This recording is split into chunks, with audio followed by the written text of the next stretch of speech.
Na aula passada, que foi a nossa penúltima aula, e hoje estamos aí encerrando esse módulo da cruz de Cristo, a gente terminou aqui, né? A gente estava falando sobre a questão de Deus em Cristo, e daí a gente terminou com a super ilustração de bonequinhos palito aqui, né? Então a gente terminou falando disso. Nós temos aqui o ser humano, ali pecador, aqui nós temos Deus, e a gente falou que Deus tinha que satisfazer a si mesmo, isso é uma necessidade, para que ele pudesse perdoar e punir ao ser humano ao mesmo tempo, só que isso não era possível, que fosse ele, na verdade não que ele queria, né?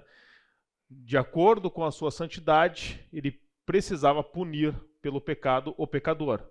Como ele não pode perdoar e punir ao mesmo tempo, essa punição ela foi transferida para um substituto, que é o Homo Deus, Jesus Cristo. E essa substituição também é uma necessidade, porque o pecador não podia pagar o pecado. Sendo que, aí foi aquela advertência do John Stott, a gente não pode cair nessa armadilha de colocar como um terceiro elemento Cristo e separar Deus do Pai, porque existe a Santíssima Unidade, né? A Trindade. Unidade, Cristo e Deus. Então, se os dois são iguais, aqui vem o conceito que a gente estudou na aula passada da autossubstituição. Então, Deus, para satisfazer a si mesmo, de acordo com a sua santidade, ele se autossubstituiu na punição para que isso pudesse acontecer e, de fato, sobrou para nós o perdão ali, né? E aí, para a gente terminar aqueles dois slides que eu comentei, nós vamos falar aqui rapidinho, tá? O que vemos, portanto, no drama da cruz não são três autores, que é a crítica, porque a gente não cai nessa armadilha do John Stott, mas dois. Nós mesmos de um lado e Deus do outro. É isso, tá?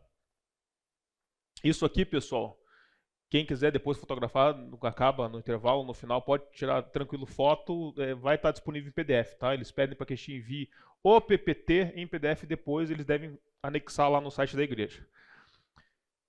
A misteriosa unidade do Pai e Filho tornou possível que Deus, ao mesmo tempo, sofresse e infligisse sofrimento penal, que é o que a gente viu. O amor divino triunfou sobre a ira divina mediante o divino autossacrifício, a autossubstituição.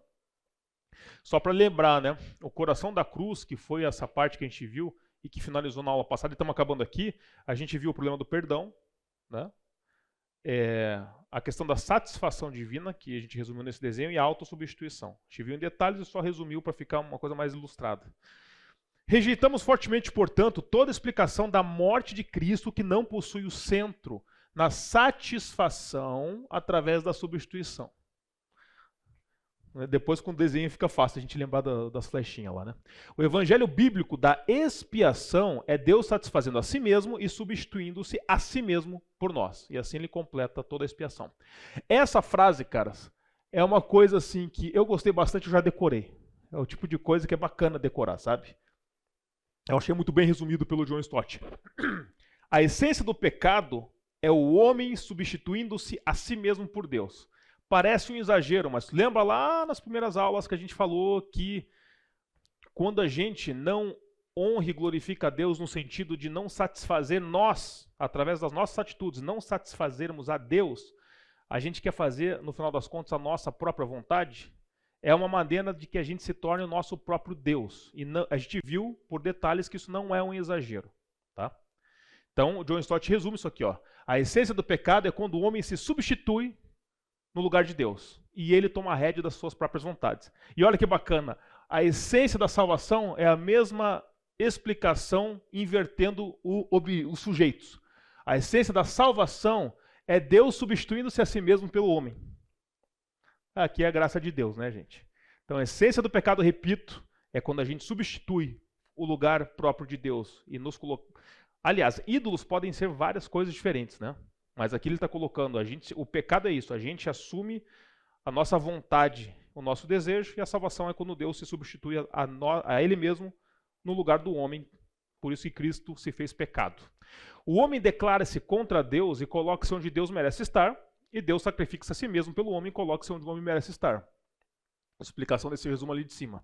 Em vez de infligir sobre nós, não confundir infringir com infligir, tá, pessoal? Em vez de infligir sobre nós o juízo que merecíamos, Deus em Cristo suportou em nosso lugar. A única alternativa a isso seria o inferno. E aqui ele fala, né, ele acaba aqui, né? Este é o escândalo que a Bíblia fala que é a pedra de tropeço da cruz. Tá?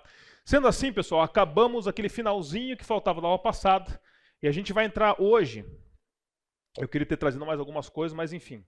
Eu acho que ao invés de correr loucamente, eu acho que vale muito mais a pena a gente passar com calma, que são conceitos que a gente está acostumado, mas valem a pena ser vistos hoje.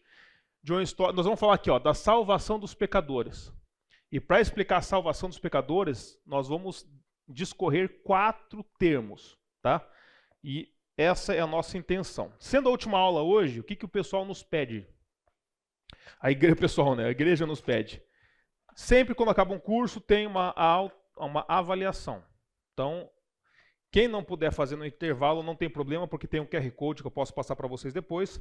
Porém, quem puder, faz no intervalo, já deixa aqui a resposta, pedindo para guardar no armário, que eu acho que deve ser aquilo, e depois alguém vem e pega, né, as respostas.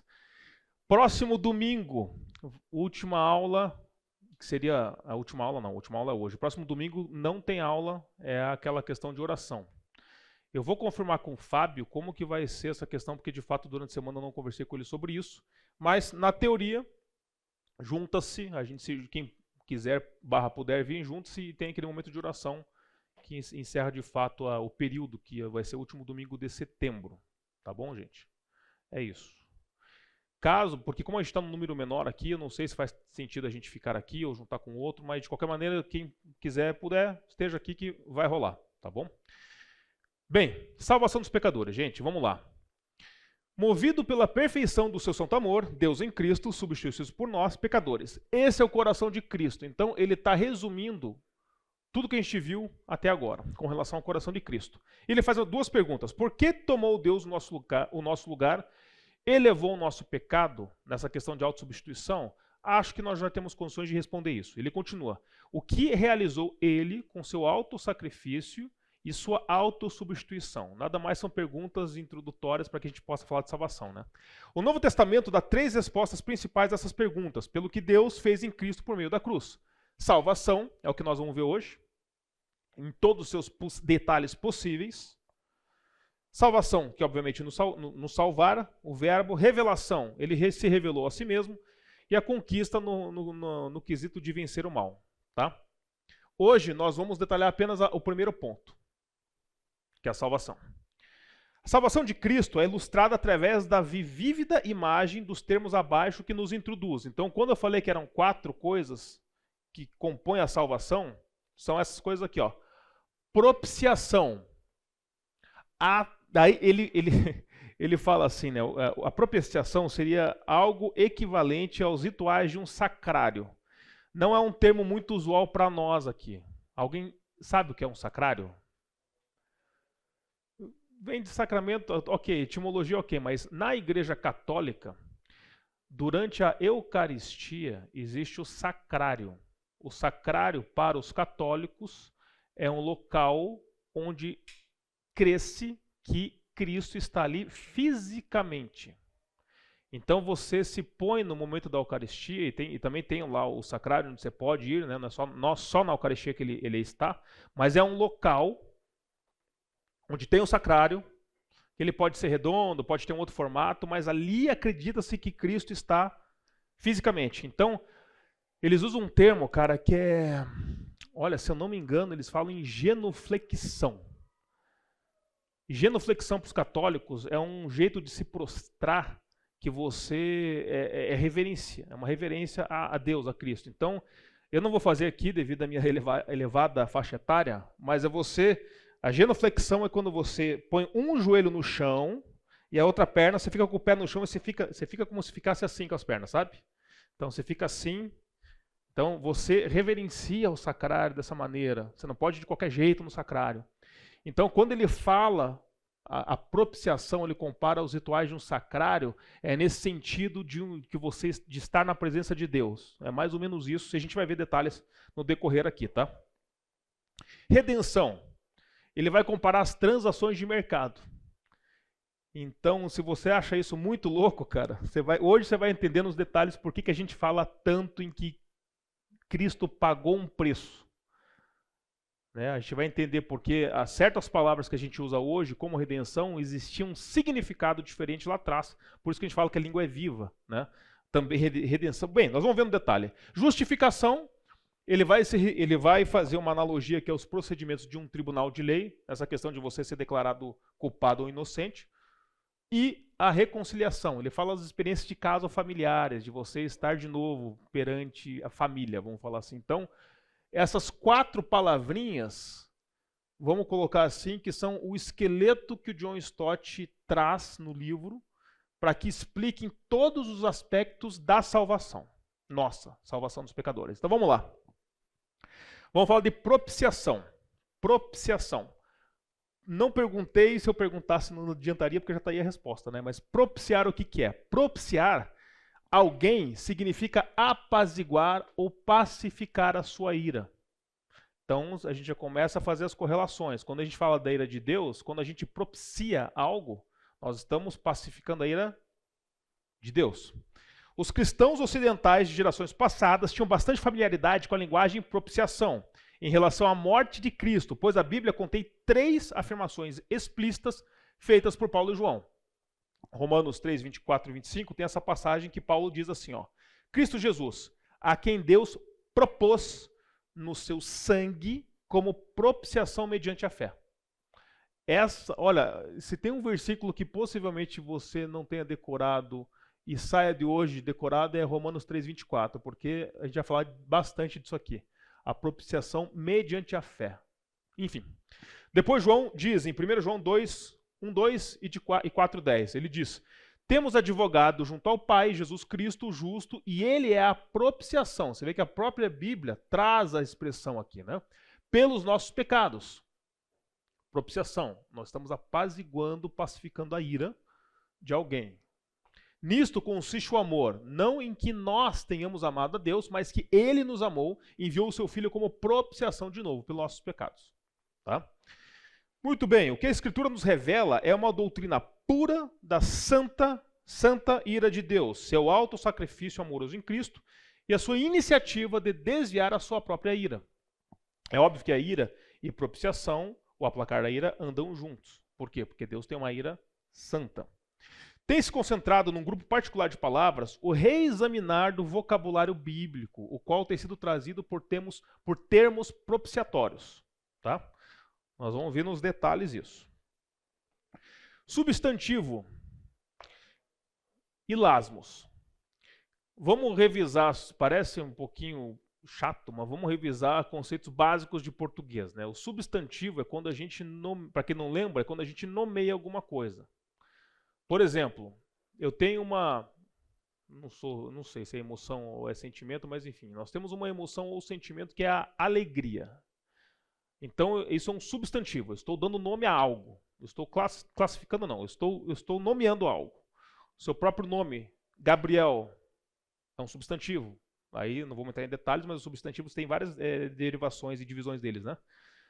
Adjetivo é quando se classifica alguma coisa. Então, você é uma pessoa alegre. Então, a mesma palavra pode ser um substantivo, pode ser um adjetivo, você está classificando a pessoa como alegre, ou pode ser um verbo, no sentido de ação, de fazer. Então, um cara do stand-up pode alegrar pessoas. Então, mesma palavra, substantivo, adjetivo e verbo. Então, na Bíblia, nós temos o substantivo.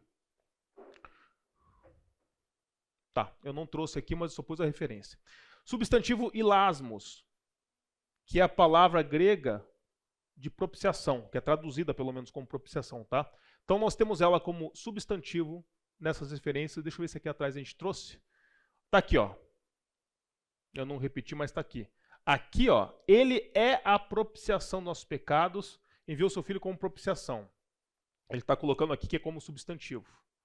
O adjetivo ilastérios, ou ilastérios, a pronúncia correta não me vem, mas Romanos 3,25. Romanos 3,25 foi uma passagem, caras, que a gente colocou bastante, mas eu não trouxe aqui no último slide, mas vamos ler aqui rapidinho. Ó. Romanos 3,25. Olha, já está até aberto aqui, aplicativo obediente. Romanos 3,25. A quem Deus propôs no seu sangue como propiciação. É o mesmo aqui de trás, gente?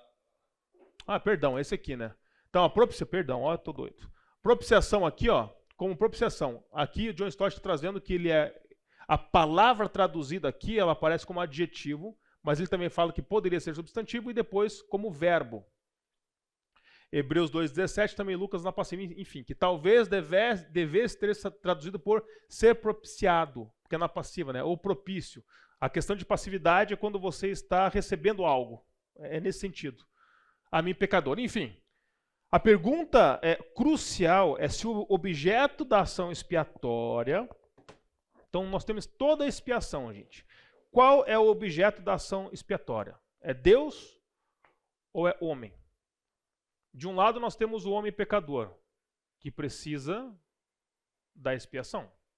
E do outro lado, nós temos Deus, que tem que ter a satisfação em si mesmo, porque ele não pode, na sua santidade, conviver com o pecado. Ele não pode ter contato com o mal, e o pecado é o mal. É uma derivação de algo mal para Deus. Então, John Stott fala assim, se for Deus, nós estamos falando da ação expiatória, se for Deus, a palavra correta é propiciação, porque daí o que acontece? Se eu falar que Deus é o objeto da ação expiatória, então tudo que aconteceu é propiciação, porque eu estou pacificando, apaziguando a sua ira. Mas, se eu mudar a ótica disso e falar assim, é o homem, é o objeto da ação expiatória. Então eu vou usar o termo correto, seria expiação. Porque a expiação, ela ocupa-se com o pecado e culpa. Então veja, não são conceitos conflitantes nem anulatórios entre si. Eles coexistem. Ele cita esse cara aqui, o Dodge. Ele fala, reconheci que no grego pagão, o sentido normal do verbo ilaskomai, que foram aqueles três que a gente viu que são traduzidos como propiciação, era propiciar ou aplacar uma pessoa ofendida, especialmente uma divindade. Mas ele negou que era esse o seu significado no judaísmo helenístico, grego, como evidenciado pela Septuaginta, ou no Novo Testamento. Septuaginta foi uma tradução que depois serviu como inclusive, base para a tradução de outras bíblias que chegaram nas nossas línguas, né? Então, é um compilado traduzido para o grego, tá?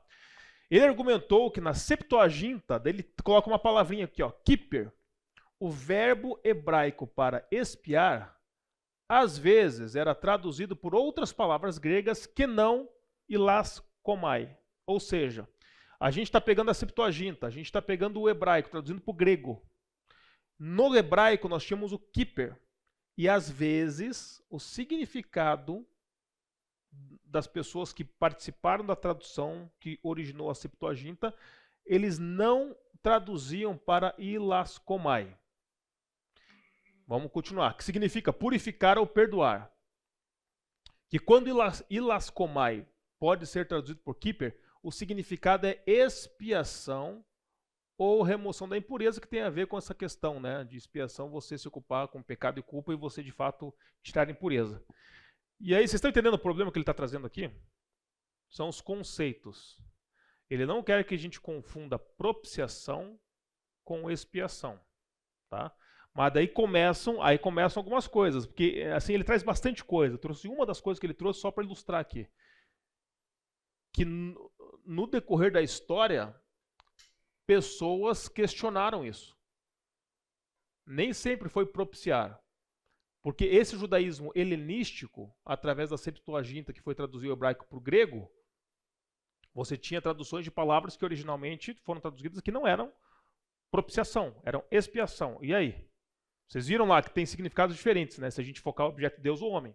Como é que nós vamos seguir com essa classificação? Continuamos. No próprio cânon do Antigo Testamento, há vários exemplos em que kiper e ilaskomai são usadas como referência à propiciação da ira. Então, a gente não vai entrar no detalhe dos textos, mas ele cita dos homens, como Jacó pacificando a Esaú com presentes e o sábio apaziguando a ira do rei. Ou de Deus, como Arão e Finéias, que desviaram dos israelitas a ira divina. mesmo nas passagens em que a tradução natural é fazer expiação pelo pecado, o contexto muitas vezes contém menção explícita à ira de Deus, o que implica que o pecado humano pode ser expiado somente pelo desvio da ira. O que ele está querendo dizer? Por mais que em passagens que talvez o ipsis literis ali da tradução seja a questão de expiação, ela nunca está desvinculada da ira de Deus. E quando a gente fala de apaziguar a ira de Deus, é propiciação. Tá? Então, só aqueles cuidados que a gente tem que tomar com relação, às vezes, não que seja, aqui não é superficial, porque os caras foram mais profundamente nos estudos.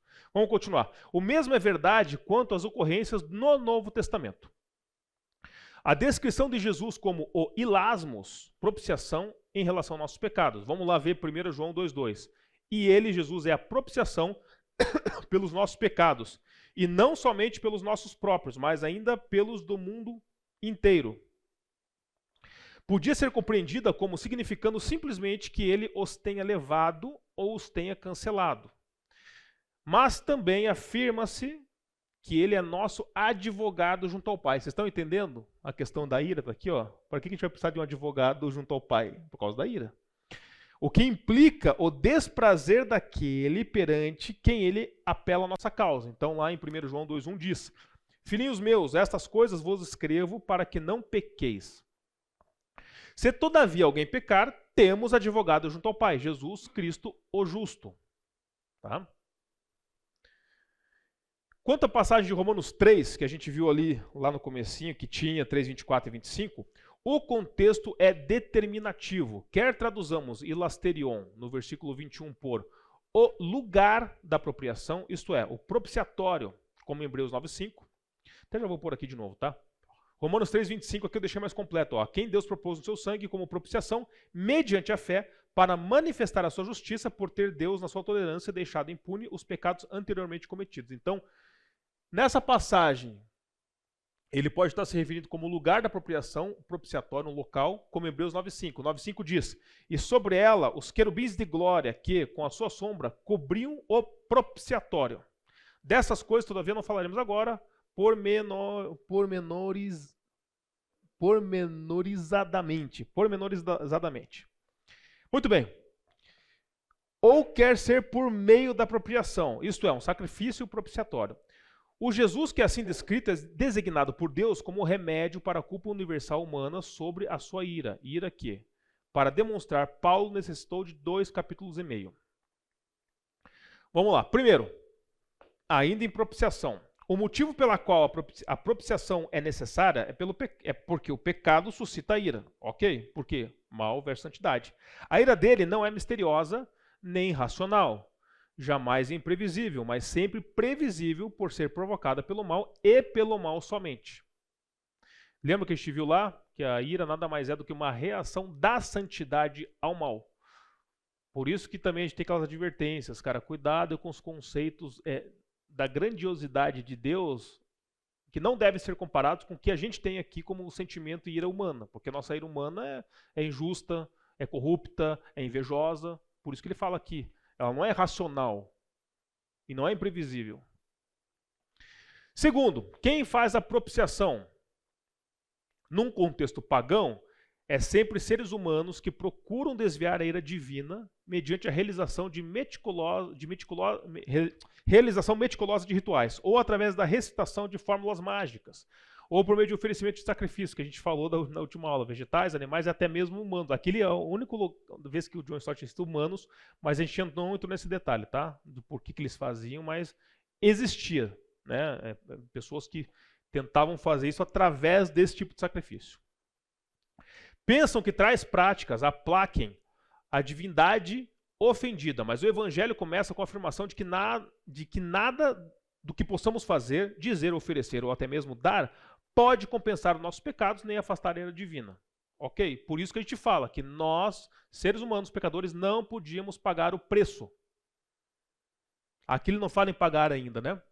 Aqui ele só fala em fazer, dizer, oferecer ou até mesmo dar. Ou seja, O ser humano por si só não seria capaz de apaziguar a ira divina para que a expiação acontecesse. Por isso que Jesus era necessário, o homo Deus. Não há possibilidade alguma de bajularmos, subornarmos, persuadirmos Deus a nos perdoar, pois nada merecemos das suas mãos a não ser o julgamento. Ok? Esse fato já estava claro no Antigo Testamento, pois nele os sacrifícios eram reconhecidos não com obras humanas, mas como dádivas divinas. Isso aqui a gente viu bastante no detalhe na última aula, né? A gente falou de sacrifício. Era uma dádiva divina que ele acontecesse, mas eram remédios homeopáticos, até que viesse de fato Cristo. Levítico 17:11. Eu vô-lo tenho dado sobre o altar, disse Deus, a respeito do sangue do sacrifício, para fazer expiação pelas vossas almas. Muito bem. O próprio Deus apresentou ou propôs a Jesus Cristo como sacrifício propiciatório, que a gente viu em Romanos 3:25. Não é que tenhamos amado a Deus, mas que Ele nos amou e enviou o seu Filho como propiciação pelos nossos pecados. 1 João 4:10 diz, nisso consiste o amor, não em que nós tenhamos amado a Deus, mas que Ele nos amou e enviou o seu Filho como propiciação pelos nossos pecados. Só confirmando ali que já estava no texto ali em cima do John Stott. Forsyth diz, que é um cara citado pelo John Stott, a expiação não assegurou a graça, mas fluiu dela. Deus não nos ama porque Cristo morreu por nós. Cristo morreu por nós porque Deus nos amou. É só uma questão de você não inverter os fatores aqui. Aqui a ordem dos fatores altera o resultado, né? É a ira de Deus que necessitava ser propiciada e o amor de Deus que fez a propiação, né? Então, ou seja, a expiação não é uma questão de a gente assegurar a graça, mas por existir a graça que aconteceu todo o desenrolar das coisas. O que a propiciação não mudou...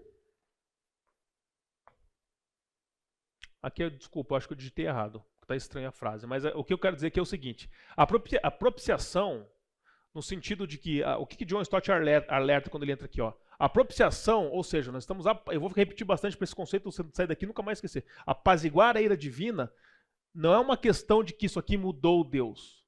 A gente não pode mudar Deus, porque a gente já falou isso. O caráter de Deus é imutável. Porém, ele tinha a sua necessidade de satisfação.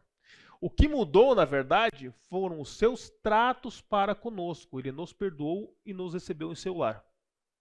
Então, mais uma advertência. Cuidado, a gente não está mudando o caráter aqui de Deus. A gente está apenas tendo um desenrolar de relacionamento com Deus. Terceiro ponto. Qual foi o sacrifício propiciatório? Bem, a pessoa que Deus ofereceu não foi... Vamos ler devagar aqui. Ó. A pessoa que Deus ofereceu não foi alguém mais, uma pessoa humana ou um anjo, nem mesmo seu filho considerado como alguém distinto. O seu filho considerado como alguém distinto dele, ou exterior a si mesmo. Aqui a gente volta de novo, não é uma terceira parte Cristo, porque Cristo é Deus. Então, o resumo é, ele ofereceu-se a si mesmo. Ao dar o seu filho, ele estava dando a si mesmo. Então, lendo essa parte pode parecer estranha, mas é assim, deixar clara essa parte final, né? O seu filho considerado como alguém distinto dele. É o seu filho, mas não pode ser alguém distinto dele, porque o seu filho é ele. Então, ele deu a si mesmo. Assim, o próprio Deus está no coração das respostas às 3 perguntas acerca da propiciação divina, que nós fizemos agora. É o próprio Deus que, em sua ira santa, necessita ser propiciado. Ao procurar assim defender e restituir a doutrina bíblica da propiciação, não temos intenção alguma de negar a doutrina bíblica da expiação. Como eu tinha comentado rapidamente no começo, uma não exclui a outra. É só que a gente entenda bem a questão dos objetos e como é que a gente enxerga isso. Embora devamos resistir a toda tentativa de substituir, que foram o que alguns estudiosos no decorrer da história tentaram fazer, de substituir a propiciação pela expiação, nós damos boas-vindas a todas as tentativas que procuram vê-las unidas na salvação. De novo, nós estamos vendo aqui o primeiro aspecto do que John Stott faz para compor a explicação de salvação. Então, salvação, agora estamos vendo o primeiro degrau, propiciação. Então, a gente dá boa-vinda nessa tentativa que procura unir esses termos, expiação e propiciação, dentro da salvação. Assim, Bushell escreveu que ilasmos é a ação na qual Deus é propiciado e o pecado expiado. E aqui ele está pondo como... aqui é simultâneo, né? Deus é propiciado, a sua ira divina é apaziguada e o pecado é expiado. Expiado do ser humano, porque alguém, o Homo Deus, levou com ele. David Wells elaborou sucintamente sobre essa ideia. No pensamento paulino, o homem é alienado de Deus, separado de Deus pelo pecado. E Deus é alienado / separado do homem pela ira.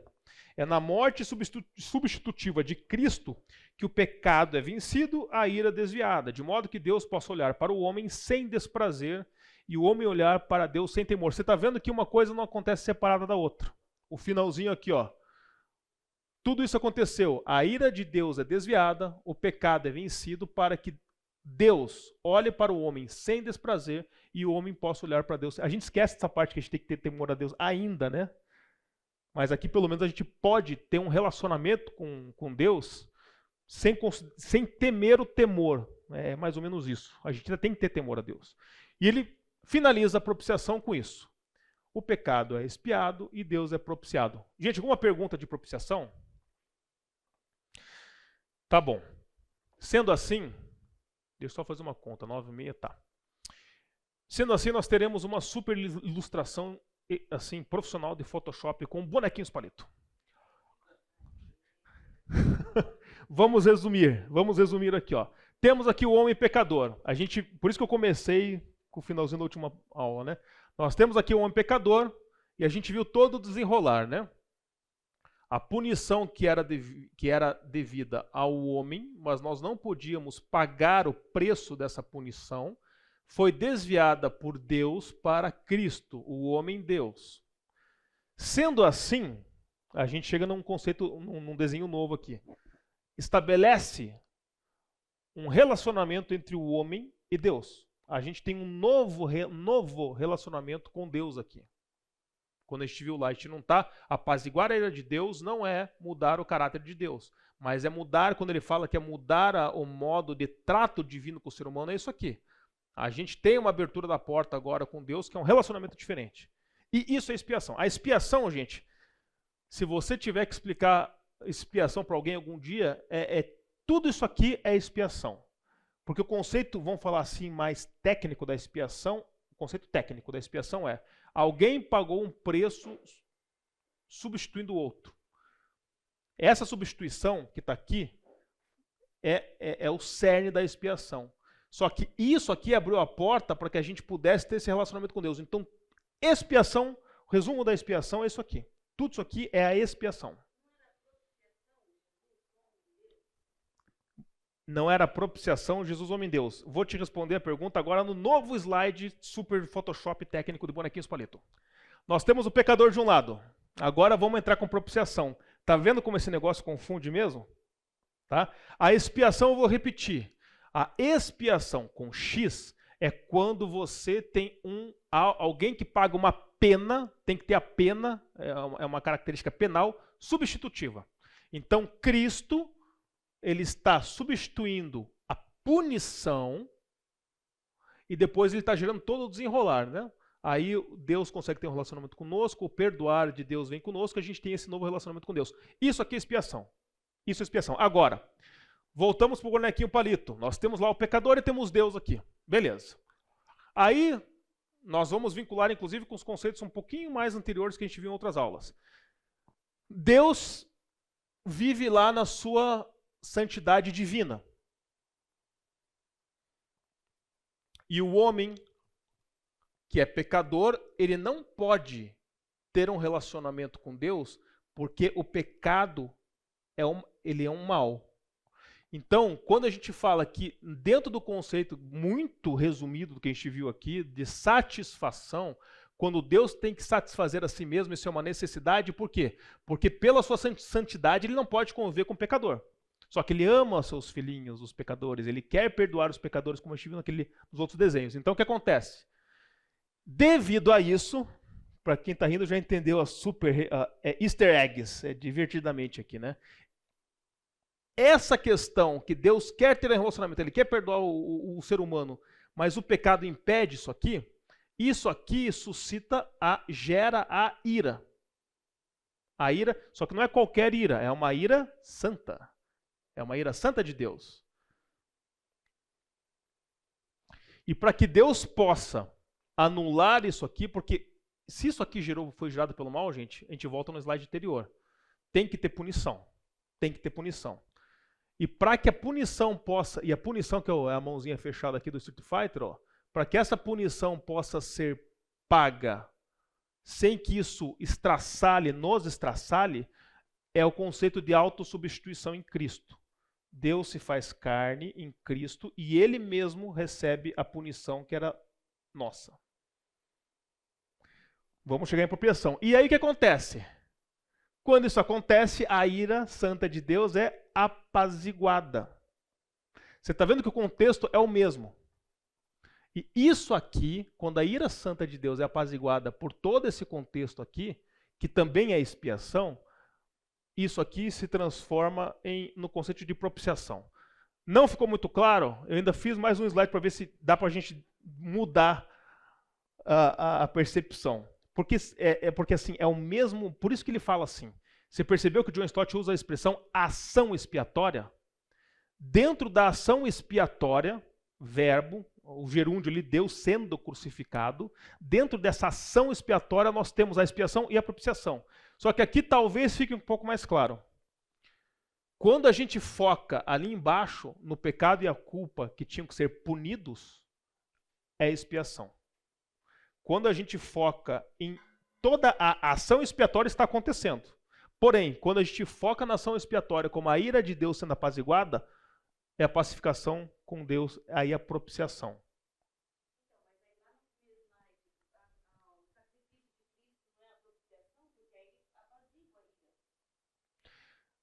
O sacrifício de Cristo é a ação expiatória. É o gerúndio, é o estar acontecendo, que gera a propiciação. Exatamente. Por isso que ele muda o termo. Leonardo?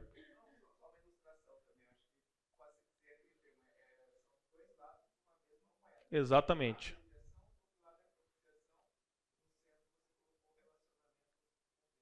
Uhum.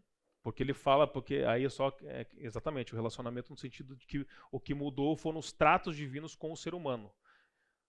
Que o pessoal fala que são as consequências exatamente, são as consequências, exatamente. Então por isso que ele acaba essa explicação de propiciação assim. O pecado é expiado, que é do lado humano dos desenhinhos, dos bonequinhos palito, e Deus é propiciado na ação expiatória. Então, o que a gente fez agora? No primeiro degrau, nós estamos chegando quase no intervalo, mas vamos lá. Esse primeiro degrau da explicação do que é salvação, a propiciação, ele faz todo esse desenrolar aqui, porque a gente justamente não confunda as coisas. Porque nas traduções teve esse alerta de pessoas falando que era propiciação ou era expiação. Então é só tomar um cuidado, porque ele fala, gente, é para que esse negócio não deixe de existir, não é tudo expiação. Porque por mais que às vezes a gente falou no texto, né, é traduzido como expiação, poderia ser traduzido apenas como aquele Kipper e Lasmos de só expiação, ele nunca está desvinculado do conceito de ira. É um pouco, é maçante, porque é muito conceitinho, né? Por isso que eu quis fazer a nossa brincadeirinha aqui, para que a gente tentasse gravar de uma maneira diferente. Porque, assim, genuinamente eu espero que a gente saia daqui hoje nunca mais esquecendo esses conceitos, porque eles são muito utilizados, né? Podemos seguir?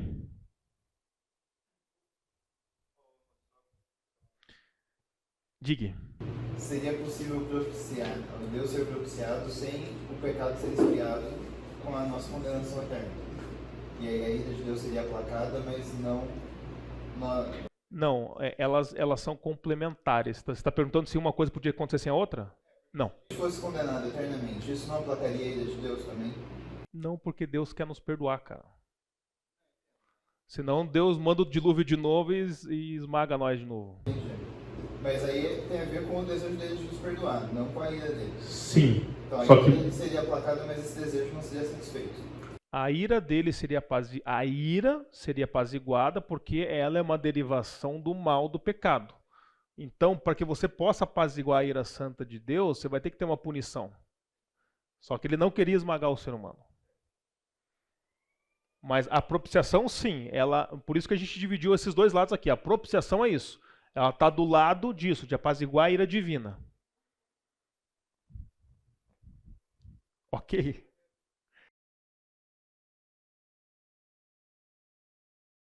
Muito bem, pessoal. A gente subiu um degrauzinho dos 4 que eu pretendo finalizar com vocês hoje aqui. Agora nós vamos entrar no conceito de redenção, que é o segundo conceito que vai compor a explicação do que é a salvação a nossa salvação, né? Redenção. Ao procurarmos compreender a realização da cruz, as imagens mudam do santuário para o mercado. Por que do santuário? A gente viu propiciação. Propiciação está intimamente ligado com Deus. A paz de Guarda é de Deus, é uma conexão. A gente está mudando o trato que Deus tem para conosco. É um relacionamento divino. Então, por isso que John Stott ele compara ao sacrário, que é muito comum no catolicismo, e aqui ele faz uma comparação com o santuário. Agora a gente vai sair dessa analogia de santuário e vamos para uma analogia de redenção como mercado. Do reino cerimonial, nós vamos para agora o mercantil, dos rituais religiosos para as transações comerciais. E aqui, gente, eu acho que é bacana porque talvez a gente tenha uma definição muito rasa do que é redenção pelo próprio português que nós temos hoje, o significado na língua portuguesa que a gente usa, brasileira, né? Então, gente, é o seguinte, ó, redimir, no que John Stott está trazendo para nós, e a gente vai aprofundar um pouco mais isso, é no sentido de comprar ou comprar de volta, quer uma transação comercial, quer seja um resgate. Aí você lê isso aqui, cara, redimir, mas peraí, se a gente for lá no dicionário brasileiro, redimir, ele vai ter como significado redimir, vai ser reparar, retratar. Então, redimir um erro, eu estou me retratando com você, eu estou me reparando com você. Esse é o conceito que a gente deve ter mais fixo na nossa cabeça. Mas também, em português Brasil, pode significar resgatar. Mas mesmo assim, só por questões de significado de palavra, etimologia, a gente não vai entender o que a Bíblia fala. Então vamos seguir. Por que não para o John Stott, mas para nós, né, cristãos, a redenção tem a ver com comércio, com negócio, com compra? A propiciação enfoca a ira de Deus, a qual foi aplacada pela cruz, como a gente acabou de ver. A redenção centraliza-se na má situação dos pecadores, da qual foram resgatados pela cruz. Resgate, de acordo com John Stott, é a palavra correta a ser usada quando a gente fala em redenção. Por quê? Aí a gente vai entrar de novo lá na etimologia das palavras originais, né? As palavras gregas litro, geralmente traduzida por redimir, e a politrosis, redenção, derivam-se de litron, que significa um resgate ou preço da soltura, que era um termo quase técnico no mundo antigo para compra. Olha uma palavrinha nova para você usar no seu vocabulário agora, manumissão. Manumissão é quando você comprava a liberdade de um escravo. Então, quando você usava essa palavra aqui, litron, significava isso. Era o resgate ou a soltura. E era muito antiga, era muito conhecido esse termo antigamente, né? Vamos continuar. No Antigo Testamento, propriedade, animais, pessoas e até a própria nação eram redimidos. Então, quando a gente fala aqui em redimidos, tem esse significado. Porque era isso que significava na época, pelo pagamento de uma certa quantia. Vamos continuar. O direito e mesmo o dever de fazer o papel do parente resgatador e comprar de volta a propriedade que for alienada, a fim de conservá-la na família ou tribo, é ilustrado no caso de Boaz e no de Jeremias. A gente não tem tempo aqui para entrar no detalhe, mas ele é chamado de parente resgatador por tudo que nós vamos ver aqui. Quanto aos animais, machos primogênitos de todo gado pertenciam ao direito a Yahvé, Deus no hebraico. Burros, animais impuros, contudo, podiam ser redimidos, isto é, comprados de volta pelo dono. No caso dos israelitas, que tinham de pagar pelo resgate, pagar um resgate pela sua vida, na época do censo nacional. Os filhos primogênitos, os quais desde a Páscoa pertenciam a Deus, a gente já viu a historinha aqui, especialmente aqueles que excediam o número dos levitas que os substituíam, tinham de ser redimidos. Sempre a expressão redimido, para todos os contextos. O dono de um touro, notoriamente perigoso, que matasse um homem a chifradas, devia ser morto. Punição, a menos que remisse. Redimir são sinônimos. Então, a menos que remisse a sua vida mediante o pagamento de certa multa. Continua, o israelita pobre que foi forçado a se vender à escravidão podia mais tarde redimir a si mesmo ou ser redimido por um parente, sendo o parente aqui resgatador, ou seja, alguém podia pagar essa quantia para o resgate. John Stott está nos dizendo que o preço de redenção não, o significado correto para essas coisas aqui é a questão no sentido de resgatar. Vamos continuar. Em todos esses casos de redenção havia uma intervenção custosa e decisiva. Alguém pagava um preço necessário. Para libertar, podia ser propriedade de hipoteca, animais do matadouro, pessoas da escravidão e até mesmo da morte. Você podia resgatar pagando algo.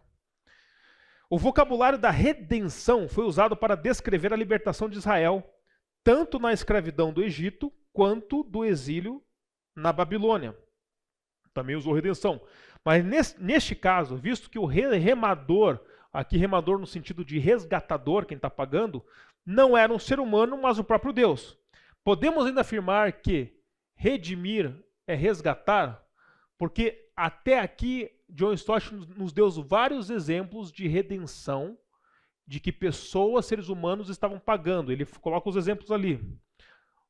Libertar uma propriedade de hipoteca, animais, pessoas de escravidão, até mesmo da morte. É tudo no cenário humano, mas de repente, pum, vem aqui, ó. Opa, esse vocabulário que era utilizado para esse contexto humano, também eram as mesmas palavras, estavam sendo utilizadas para que essa redenção fosse descrevida como a libertação de Israel lá do Egito e da Babilônia, e no exílio da Babilônia. E daí ele pergunta, por isso que ele pergunta isso. Agora, o resgatador não é mais um ser humano, é Deus. Podemos ainda afirmar que redimir é resgatar? Que preço Yahvé, Deus, teve que pagar a fim de redimir, resgatar o seu povo? Aí ele cita um cara aqui chamado Warfield. A ideia de que a redenção do Egito foi o efeito de um grande gasto de poder divino, e no sentido de que custou muito, tem proeminência nas alusões de que a ela se fazem, e parece constituir a ideia central que se procura transmitir, pois Deus redimiu Israel com um braço estendido e mão poderosa. Então, por mais que ele não pagou um preço aqui humano, pecuniário, é no sentido de que custou algo. E ele está exemplificando o que custou aqui para Deus.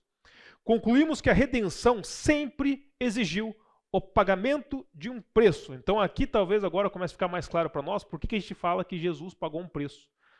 Porque esse era o contexto da palavra redenção aqui. E que a redenção de Israel por Yahvé não foi uma exceção. E o Warfield, que a gente já falou ali em cima, ele vai resumir. O conceito do pagamento de um preço intrínseco daí na palavra grega, lutrostai, é preservado. Ele fala aqui, ó, uma redenção sem um preço pago é tão anômala quanto a transação de uma venda sem a troca de dinheiro. Ou seja, no contexto bíblico, quando a gente usa o termo redenção, a gente não pode desassociar de que se alguém foi redimido ou algo foi redimido, teve um preço pago. Custou alguma coisa. Continuamos. No Novo Testamento agora, contudo, a situação se inverteu, porque a má situação agora é essa. Ela é moral em vez de material. Não é mais terreno, touro, escravo ou a própria morte de alguém.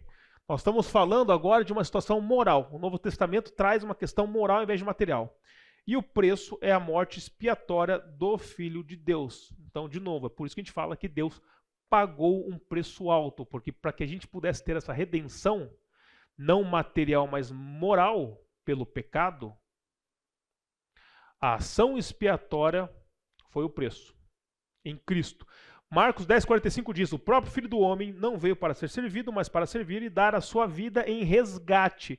Lembra o que significa redenção? Também significa resgate. A palavra original é essa aqui. O resgatar é nesse sentido de você dar a redenção para muitos, por muitos.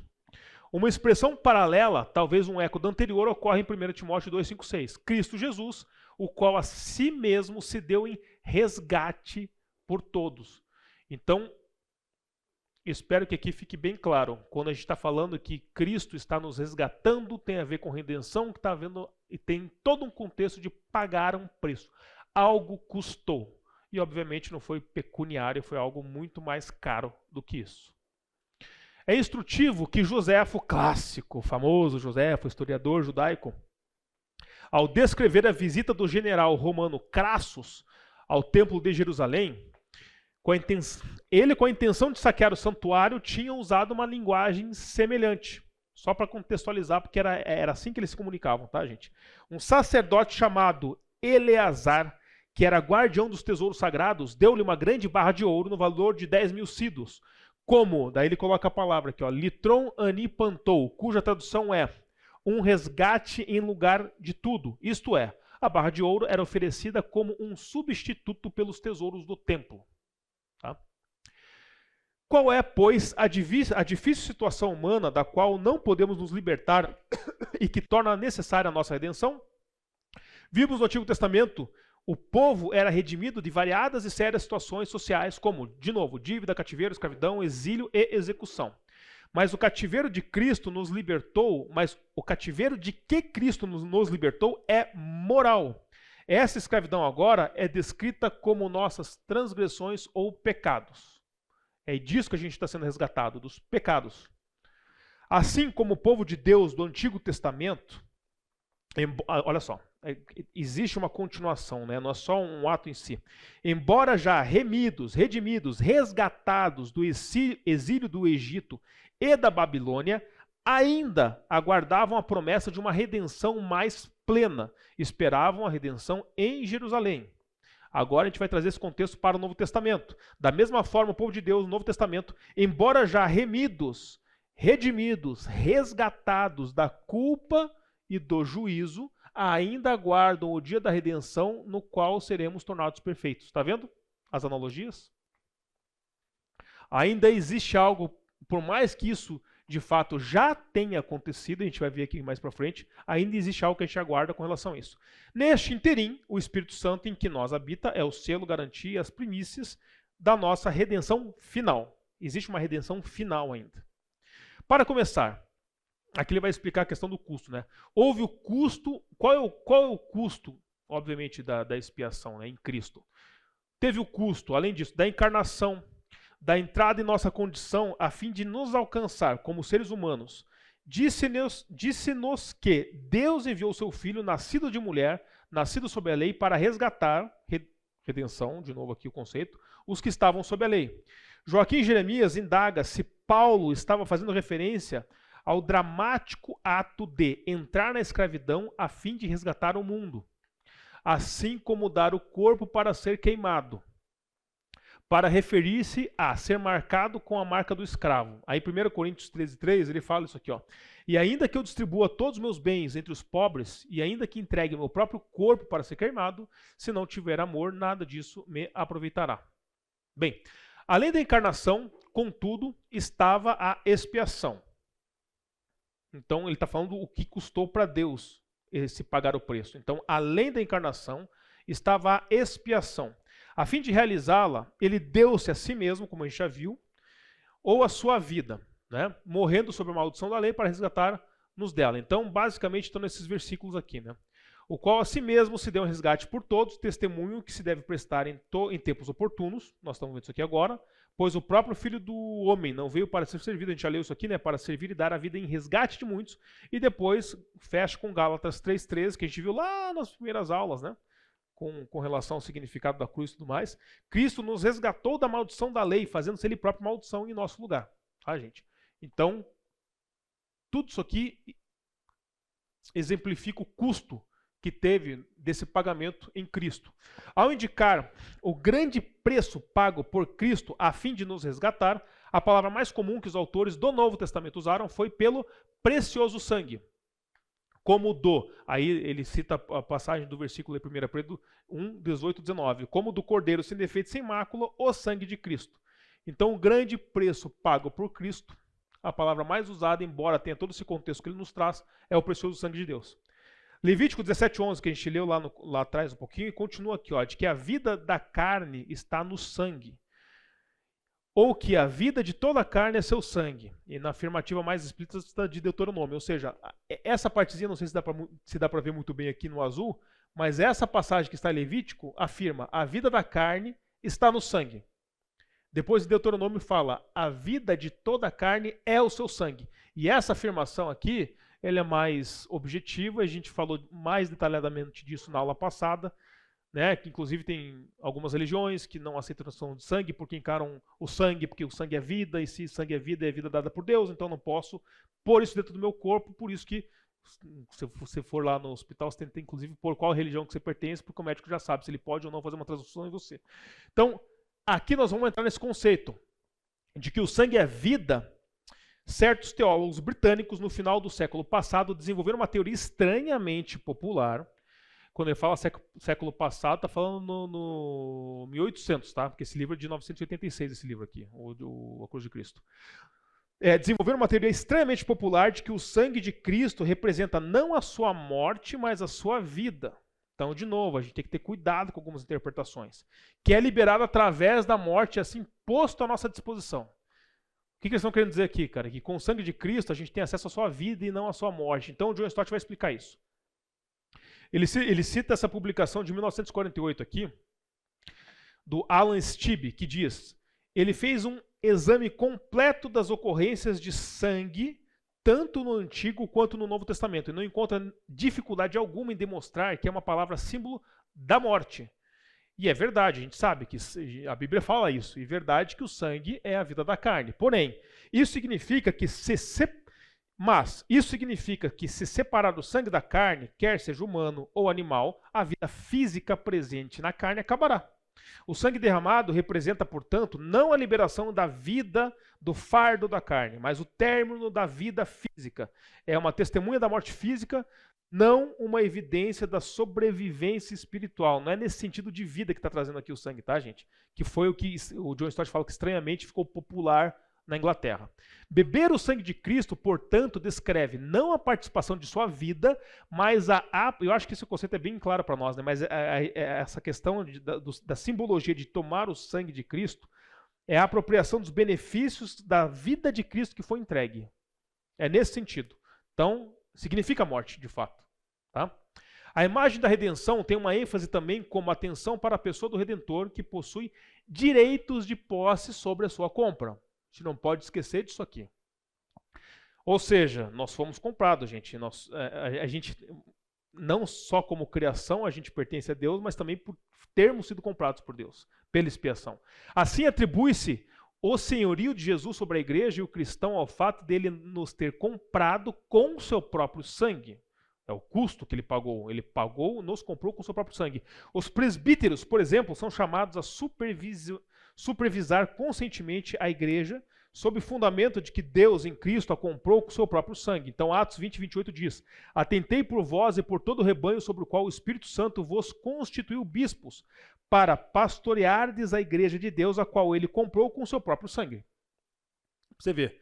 Então, tá vendo? Toda a questão de redenção, de comprar, é muito explícito na Bíblia. Detectamos uma nota de ultraje na voz de Pedro ao falar de falsos mestres que, por seu procedimento vergonhoso, renegam o soberano Senhor que os resgatou. Essa passagem está em 2 Pedro 2:1. Visto que ele os resgatou, esses falsos mestres pertencem a ele. Portanto, esses falsos mestres deveriam reconhecê-lo e não negá-lo, como a gente vê, né, as passagens que falam de falsos mestres na Bíblia. A convocação urgente de Paulo a que fujamos da imoralidade baseia-se na doutrina do corpo humano e de quem o possui. Por um lado, acaso não sabeis, pergunta ele, Paulo, incredulamente, que o vosso corpo é um santuário do Espírito Santo, que está em vós, o qual tendes da parte de Deus. Por outro lado, ele diz, não sois de vós mesmos, porque fostes comprado por preço. Agora, pois, glorificai a Deus no vosso corpo. Então, aqui está uma justificação, não no sentido que a gente vai ver ainda com relação à salvação, mas aqui, eu acho que fica bem claro por que a gente não pode fazer o que a gente quer, inclusive com o nosso corpo, porque além da gente ser uma criação e a gente pertence a Deus simplesmente pelo fato que Ele nos criou, Ele também nos comprou. Então um dia a gente se vai, esse corpo fica, a gente não tem o direito, ou não deveríamos ter, né? A liberdade, infelizmente, a gente tem para fazer, mas a gente, para honrar e glorificar a Deus, a gente não pode fazer o que a gente quer com o nosso corpo. Não pode.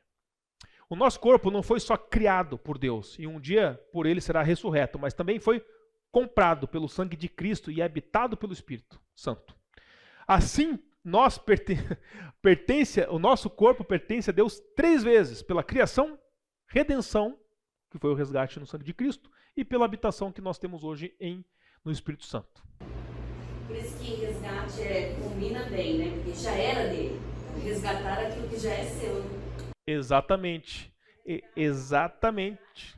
Você resgata algo que já é seu, exatamente nessa ideia, e por isso que no começo da ideia de redenção ele classifica como comprar novamente. Porque o resgatar é comprar novamente. Já é seu e você resgata. Por isso que esse termo de redenção é usado para o escravo. Porque você é você, mas você já se pertence, mas você se compra de novo a sua liberdade. É exatamente esse sentido. Como, pois, visto que ele... Oi? Ok? Como, pois, visto que ele não nos pertence, podemos usá-lo mal? Obviamente, já sabemos a resposta. Mas, em vez disso, devemos honrar, porque aqui é uma ironia, né? Já que o nosso corpo não pertence, vamos fazer o que quiser com ele. É tipo uma vez, eu conheci um cara nos Estados Unidos, que eu estava batendo papo com ele no Rent-A-Car lá, que é alugar o carro. Aí o cara saiu, ele deu um totozinho, ele falou, dá nada, é um carro alugado mesmo. Ele foi embora, assim, sabe? Ele deu uma amassadinha no carro na hora de sair lá. Eu falei, ok. É nesse contexto, já que não é nosso, faz o que quiser. Não. Em vez disso, devemos honrar nosso corpo com ele, a Deus mediante obediência, domínio próprio. Comprados por Cristo, não temos o direito de nos tornarmos escravos de mais ninguém ou de nada mais a não ser Deus. Outrora fomos escravos do pecado, agora somos escravos de Cristo. E o seu serviço é a verdadeira liberdade. Né? Não confundir aqui o escravo de Cristo, não estamos escravos. É a verdadeira liberdade para um cristão, deveria ser para todo mundo, é que a gente seja escravo de Cristo. Finalizamos redenção, temos agora 18 minutos para falar de justificação e...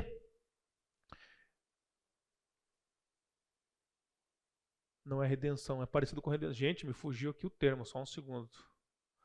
Reconciliação. Muito obrigado. Exatamente, parecido com redenção. Reconciliação. Justificação, gente, eu vou ter... Não vai dar tempo. Fica tranquilo. Justificação, gente, ó. Agora a gente sai do conceito de propiciação, que era a questão de estar no santuário, do mercado, que tem a ver com, de fato, transação mercantil, né? A terceira imagem é a justificação, que nos leva a um tribunal, pois a justificação é o oposto de condenação no sentido de que, quando a gente tem uma necessidade de um juiz que vai, aqui ele não fala, mas um juiz que vai dar uma sentença, ele vai ter um veredicto, que é culpado ou inocente. Então a justificação é nesse sentido, de um tribunal, de um juiz que dá o conceito de culpado e inocente. Romanos 5,18 diz, pois assim como por uma só ofensa veio o juízo sobre todos os homens para condenação, assim também por um só ato de justiça veio a graça sobre todos os homens para a justificação que dá a vida. Então é esse contexto que nós estamos falando. Propiciação, a gente já falou, a redenção a gente já falou. Vamos falar sobre a questão aqui. Na verdade, vamos falar de redenção aqui, porque ele faz ele anexa com justificação. A redenção significa o nosso resgate sombrio do cativeiro do pecado e culpa, com alto preço pago pelo sangue de Cristo. Justificação é a sua contraparte positiva. Vamos falar mais disso. O perdão redime nossas dívidas e cancela nossa responsabilidade pelo castigo. A justificação nos concede uma posição justa perante Deus. O evangelho bíblico, e aqui, gente, ele fala bastante disso, mas resumindo, o evangelho bíblico ele pode ser descrito como a justificação pela fé. Tá? Lutero chamou de artigo principal de toda a doutrina cristã, que a justificação seja pela fé. E vamos continuar. Necessitamos dar uma olhada nas razões pelas quais os católicos romanos rejeitam o ensino dos reformadores a respeito da justificação pela fé. Tem uma treta entre evangélicos e católicos e nós vamos passar aqui os motivos. Primeiro, nós temos aqui o Concílio de Trento, tá? Esse concílio ensinou que vamos ter uma ótica católica agora, tá? O concílio ensinou que a justificação acontece no batismo. Eu venho de uma família católica, eu tenho fotinho lá, bebezinho, tá tudo mais, eu tenho isso.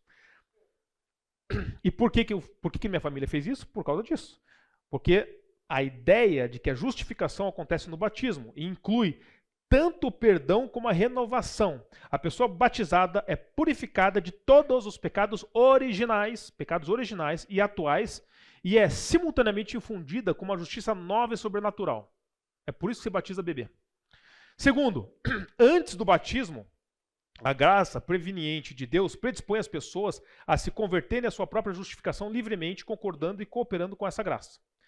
Terceiro, os pecados pós-batismais, ser mortais, que causam a perda da graça, não são incluídos no âmbito da justificação inicial do bebezinho lá. Então o que acontece? Eles têm que ser purgados através da contrição. Contrição é o arrependimento do pecado, é um sentimento que está se arrependendo pelo pecado, isso é contrição. Confissão e penitência também se restarem alguns na hora da morte pelo purgatório. De modo que se pode dizer que essas e outras boas obras pós-batismais merecem, aqui ele colocou entre aspas, a vida eterna. As igrejas protestantes tinham e têm boa razão para ser profundamente perturbadas por este ensino. Por quê? Nós vamos chegar lá. Também o espantoso monógrafo, e aqui, cara, eu dei umas pesquisadas nesse cara, ele é bem famoso, e eu vi pessoas se referindo a ele como Hans King e Hans Kahn. Não sei como é que fala o nome do cara certo, tá? King, porque ele é com U com umas treminhas, escreve com umas treminhas em cima. Não vi a nossa dele, mas... Não, eu digo assim, a acentuação do U é de palavras alemãs. Fala pra nós, Kuhn, Kuhn. Então vamos seguir esse aqui. Então, de acordo com Hans Kuhn, sobre a doutrina da justificação, inclusive ele tem livros, tá? E ele é um cara muito lido, viu? Eu não o conhecia até fazer mais aprofundadamente esse estudo aqui. De Karl Barth abriu novas possibilidades de diálogo. Diálogo entre quem? Católicos e protestantes. Então vamos lá. O livro do Hans Kuhn divide-se em duas partes. No capítulo 31 de Hans, vigorosamente afirma a verdade da sola fides. Já estou essas expressões? Sola escritura. Aqui é sola fides. Somente pela fé. Aí você volta aqui, quando a gente estava lendo aqui a justificação, a gente tem a justificação pela fé. Porém, aqui nós temos essa questão aqui, ó, sola fides, somente pela fé. É uma introdução de uma palavra aqui. E diz que Lutero estava totalmente correto e ortodoxo em acrescentar a palavra somente ao texto de Romanos 3:28, visto não ter sido invenção de Lutero, já que tinha aparecido em várias outras traduções e Trento, que era o concílio, não pretendia contradizê-lo. O que diz em Romanos 3:28? Concluímos, pois, que o homem é justificado pela fé. É ipsis litteris, está bem claro na Bíblia. O homem é justificado pela fé, independentemente das obras da lei. Porém, o que eles estão colocando aqui? Eles colocam somente, no texto não aparece, mas eles dizem que é correta essa interpretação. Justificados somente pela fé. O homem é justificado por Deus somente à base da fé. Além do mais, a justificação através da fé somente fala da completa incapacidade e incompetência do homem para qualquer tipo de autojustificação. Perfeito? Assim, o homem é justificado somente por meio da graça de Deus. O homem nada realiza, não há nenhuma atividade humana. Antes, o homem simplesmente se submete à justificação de Deus. Ele não realiza obras para que ele seja justificado. Se é somente pela fé. A obra não justifica. A justificação é pela fé. Então, a crença, a fé do ser humano leva à justificação. Justificação é o único ato que simultaneamente declara justo e torna justo. Porém, aqui é uma perigosa ambiguidade, especialmente na sentença retórica, acerca do pecador justificado e ser totalmente, completamente justo. O que implica essa afirmativa, porque é aqui que tem algumas discordâncias, tá? O pecador justificado é totalmente, completamente justo? O que implica essa alternativa? Se justo significa perdoado, aceito, certo com Deus, então deveras nos tornamos de imediata, total e completamente o que Deus declara que somos, justificados. Temos uma posição justa perante a Deus. Desfrutamos da situação justa a qual Ele nos conferiu. Esse é o significado verdadeiro de justificação. Tá? Então, isso aqui é o que o John Stott traz para nós. No debate acerca de justificação, seria prudente manter a palavra santificação. Então, Veja que existe uma vírgula aqui, tá? É prudente manter a palavra santificação no seu sentido distintivo de crescimento em santidade, porque não para ali. Se vocês lembrarem da passagem lá de Mateus 7, 13 e 14, a gente passa pela porta estreita, certo? Mas o que tem depois? Tem o caminho apertado. Tem muita gente que acha que se converte, passa na porta estreita e deita na rede e fica o resto da vida. Cara, não. Você passou pela porta. Bem-vindo ao mundo do cristão, cara. Você tem um caminho apertado para continuar seguindo. Isso que ele está dizendo aqui. Isso que é a santificação. Enfim, pois então podemos afirmar que a justificação, Deus nos tornar justos através da morte do seu Filho, é instantânea e completa, não admitindo graus.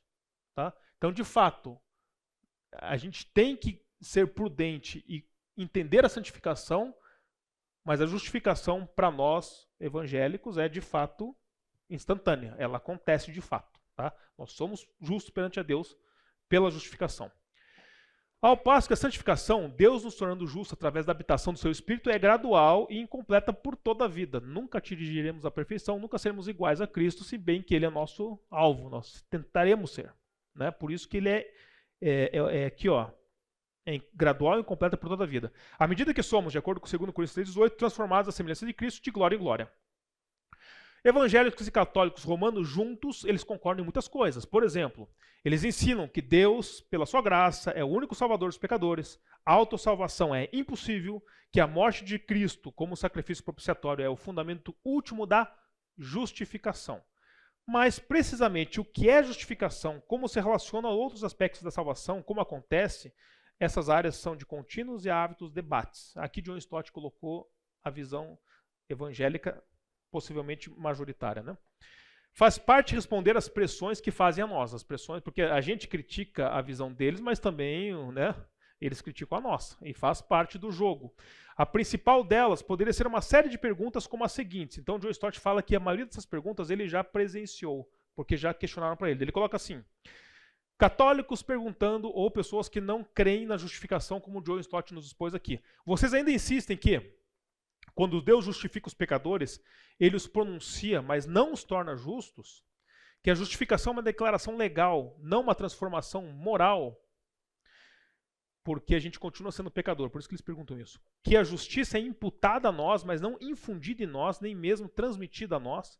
Que vestimos a justiça de Cristo como casaco e que oculta a nossa pecaminosidade contínua.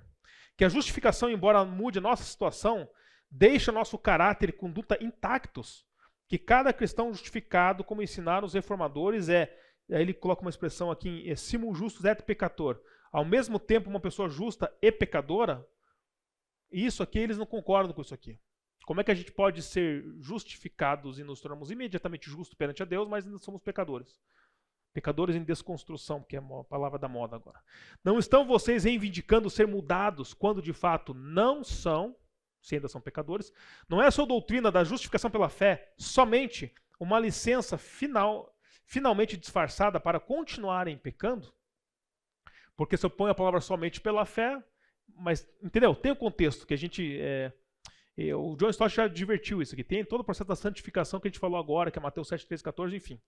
Não há dúvida de que nós, evangélicos, em nosso zelo por enfatizar a liberdade total da salvação, de novo, a salvação, estamos no terceiro aspecto dela. Às vezes temos sido incautos em nossa fraseologia, ou seja, na maneira de falar, e dado a impressão apenas de que boas obras não são importantes. Tá? Porque aqui, gente, estamos falando de novo, para salvação, porque a justificação ela faz parte do conceito maior que nós estamos aqui vendo hoje, de salvação. Nós somos salvos pela fé.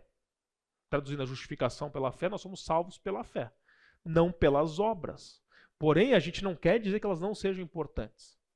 Lá, João 15, 5, se eu não me engano, que fala de estar ligada à árvore e gerar os frutos. Ele já falou disso aqui. Ó. O apóstolo Paulo também podia, evidentemente, ter sido incauto. Ele coloca um exemplo que é uma defesa legal, né? Visto que seus críticos lhe atiraram a mesma acusação que o levou a clamar. Então, lá em Romanos, ele começa aqui, ó, Romanos 6:1, ele diz, Paulo escrevendo, né? Que diremos, pois? Permaneceremos no pecado para que seja a graça mais abundante? Então, essa é uma pergunta retórica que Paulo faz.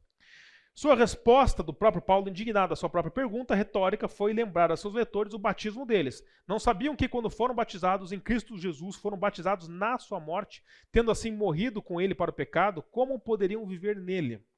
O que Paulo estava fazendo com essa resposta era mostrar que a justificação não é a única imagem da salvação. Nós estamos vendo 4 hoje aqui. Seria inteiramente errôneo fazer a equação salvação é igual a justificação. Não é igual, porque a gente está restringindo o conceito. Salvação é uma palavra abrangente que possui muitas facetas exemplificadas por quadros diferentes. Justificação é apenas um. Aí ele fala aqui, ó, de redenção, que a gente já viu, fala de recriação, porque lá em 2 Coríntios ele diz, né, se alguém está em Cristo é uma nova criatura, então uma recriação. Ainda outra é regeneração, que nós vamos ver aqui hoje. Ou o novo nascimento, que é a obra interior do Espírito Santo, que então permanece como uma presença graciosa, transformando o crente à imagem de Cristo, que é o processo da santificação que já falamos. Todos os quadros vão juntos. A obra justificadora do Filho e a obra regeneradora do Espírito Santo não podem ser separadas. A salvação, aqui de novo, no contexto evangélico que nós estamos, a salvação jamais é por obras, é para obras. E a gente vai ligar esses conceitos aqui agora. Lutero costumava exemplificar a ordem correta dos eventos com uma referência à árvore e ao fruto. Porque na Bíblia, inclusive, a gente tem essa referência de estar ligado à árvore. A árvore deve vir primeiro, e então o fruto. Não é a maçã que faz a árvore, mas a árvore que faz a maçã. De modo que primeiro a fé faz a pessoa, para que depois essa pessoa ligada à fé possa produzir obras que honre e glorifique a Deus. É nesse contexto. Tá? Então, por isso que a gente fala que a salvação é somente pela fé. E naturalmente isso vai deixar marcas. Você vai ser uma pessoa diferente, você vai ter que começar a ter frutos. Não são os frutos, porque senão começa aquele negócio de rezar 3 Ave Maria e pagar pecado, entendeu? É nesse contexto que ele está falando. Quando Lucas disse que todo mundo, ao ouvir o ensino de Jesus, justificava a Deus, o que ele queria dizer era que reconhecia que Deus estava certo. O vocabulário da justificação e condenação ocorre regularmente no Antigo Testamento. Gente, aqui os exemplos, me perdoem, eu vou pular, tá? E aqui, eu acho que é bacana a gente falar o seguinte, ó. Na Bíblia fala que... não, vou ter que falar porque isso aqui é importante. Não é só exemplo, tá? Ele fala, o Antigo Testamento fala que Yahvé jamais justificaria o ímpio e que o Senhor que justifica o perverso e que condena o justo, abomináveis são para o Senhor tanto um quanto para o outro. Você não pode culpar o inocente e nem desculpar o culpado. É isso que ele está falando aqui. E isso é abominável para Deus. E daí ele faz uma pergunta aqui, ó. Em Romanos 4, 5, Deus justifica o ímpio, que são os pecadores, né? Começa essas coisas, né? Como Deus podia fazer uma coisa dessas? Porque no Antigo Testamento ele fala que isso não pode acontecer entre os seres humanos, mas, de novo, é aquela velha questão, não podemos comparar feitos humanos com a glória divina de Deus. São coisas diferentes. Bem, era um ultraje o divino juiz praticar o que, nas mesmas palavras gregas, ele havia proibido aos juízes humanos. Só que, de novo, gente, o Deus não é juiz humano. Além disso, como poderia o justo declarar justo o ímpio? O próprio pensamento era contrário ao senso comum. E aqui, gente, ele vai colocar... aqui a gente vai entrar de novo na questão da justificação, mas, enfim, a resposta é mais simples aqui, né? Toda a questão aqui, ó, fundamento da nossa justificação é porque nós fomos justificados por seu sangue. Está lá em Romanos 5,9.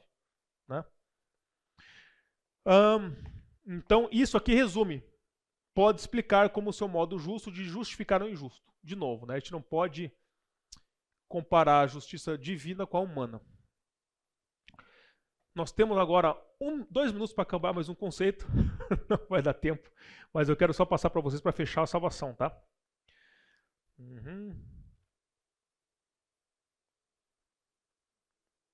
Aqui, gente, questão da fé, tá? A última passagem aqui, ó. Se a fé é somente um meio, contudo é um único, um resumo, tá? É um único meio. Embora a palavra somente, como a gente viu, não ocorra no texto grego de Romanos 3, 28 que a gente viu, foi o instinto correto de Lutero, como já vimos, e de fato é uma tradução correta a representar a expressão de Paulo. Concluímos, pois, que o homem é justificado pela fé somente, independentemente das obras da fé. Deixa eu ver o que eu vou passar para vocês, só para vocês terem uma noção aqui, gente. Essa eu pensei que ia dar tempo tranquilo de falar hoje, viu? Ele acaba a justificação só falando que Paulo e Tiago eles não convergem entre si, porque Paulo ele fala da justificação contra o legalismo autojustificador dos judaizantes e Tiago contra a ortodoxia morta dos intelectualistas, né? Ambos ensinam que uma fé autêntica funciona. Paulo dava ênfase à fé que se manifesta em obras e Tiago às obras que procedem da fé. Está entendendo que só muda a ordem dos fatores aqui, né? E depois nós entraríamos em reconciliação, né? Porque se a gente viu todas as questões de propiciação, redenção, justificação. A reconciliação, ela fecha o conceito de salvação. Tá? Que seria, e pior que ele é menorzinho mesmo, tá? São poucos slides aqui, né? A reconciliação, agora estamos em nossa própria casa com nossa família e amigos, né? Reconciliação, gente, seria aquela... lembra quando eu pus aquela flechinha de relacionamento com Deus? É naquele sentido lá do desenho, tá? É o nosso relacionamento pessoal com o nosso Pai. De fato, o último que ele fala aqui, que é a reconciliação, é sequela do primeiro. Somente quando somos justificados pela fé que temos paz com Deus, e aí nós temos a reconciliação, né? Porque agora a gente se torna justo perante a Deus, nós podemos ter a reconciliação com Deus. Aqui é bacana essa frase aqui do John Stott. Ele tem dois planos, horizontal e vertical. Porque Deus nos reconciliou uns com os outros. E aqui, eu pulei o slide, mas ele fala lá, lembra que na Bíblia fala que tem uma reconciliação do povo de Deus, que são os judeus, com os gentios? Então ele começa lá, tem uma reconciliação onde ele transforma todos os seres humanos podem ser chamados filhos de Deus, não só o povo escolhido de Israel, os judeus de fato, como também, então, tem essa questão horizontal, que é entre os seres humanos tem uma reconciliação, todos podem ser chamados filhos de Deus, mas também a si mesmo, tá? A si mesmo. Então, horizontal entre os seres humanos e de Deus com o ser humano. Depois ele vai falar alguns detalhes de reconciliação. Gente.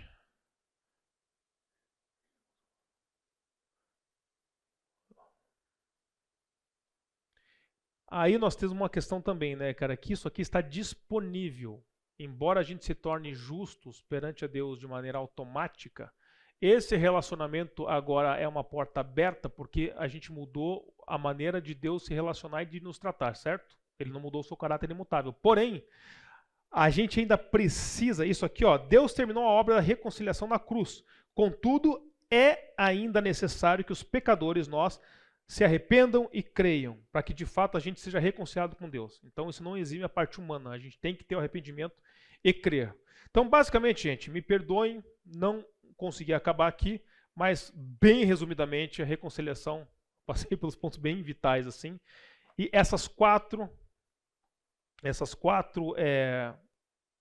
facetas, como o John Stott fala, elas compõem todo o conceito do que é o que é a expressão salvação para os pecadores. Pessoal, estamos terminando um curso. Alguém ora para fechar hoje? Obrigado, Pai, pela tua bondade, pela tua graça, pela salvação que nós temos em Cristo Jesus. Ajuda-nos a viver cada dia com esses conceitos vivos na mente, no coração, de maneira a vivermos com gratidão ao Senhor, também com intencionalidade em relação a quem vive conosco.